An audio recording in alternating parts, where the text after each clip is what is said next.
Candide was a polite, nice and smart young man but a bit naïve. Candidus means naïve, pure on Latin.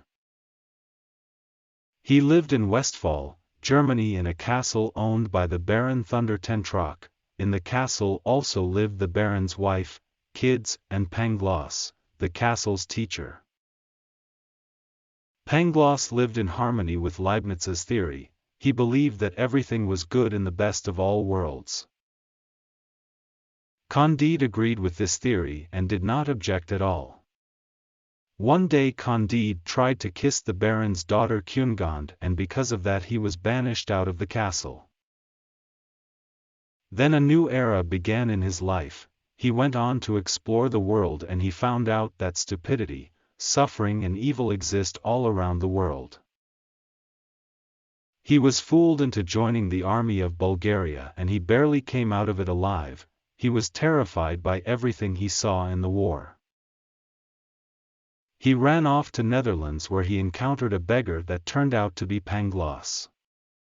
He told him that the Bulgarians tore down the castle and killed Cunegonde, but despite everything Pangloss still believed that everything was running smoothly in the best of all worlds. After that Pangloss and Candide went to Portugal and to Lisbon. They arrived right when a strong earthquake destroyed the town.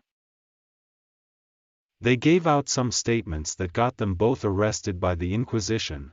Pangloss was hanged and Candide was whipped till he was bleeding everywhere.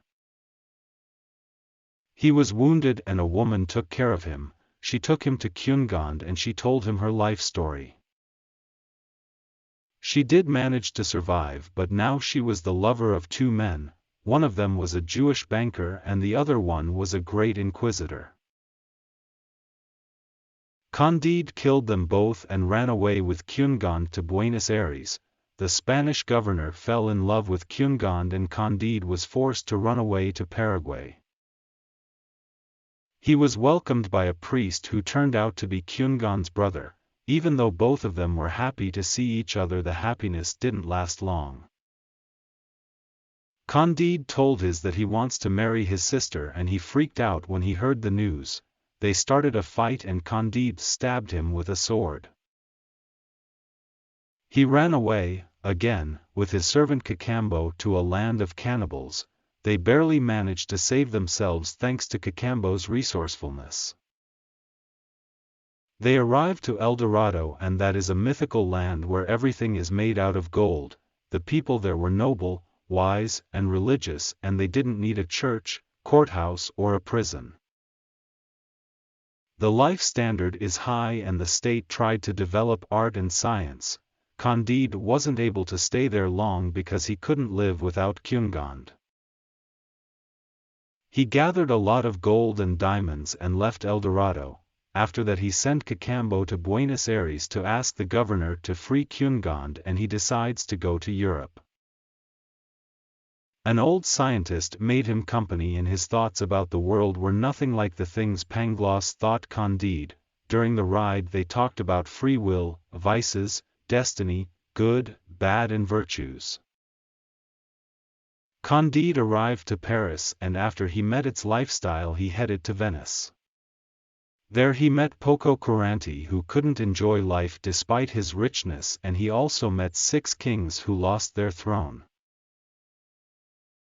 Candide was more and more convinced that nobody can run away from an unfortunate punishment and that the only people liberated from it live in El Dorado. He keeps on traveling with the scientist and they encounter Cunegonde, her brother, Pangloss Cacambo.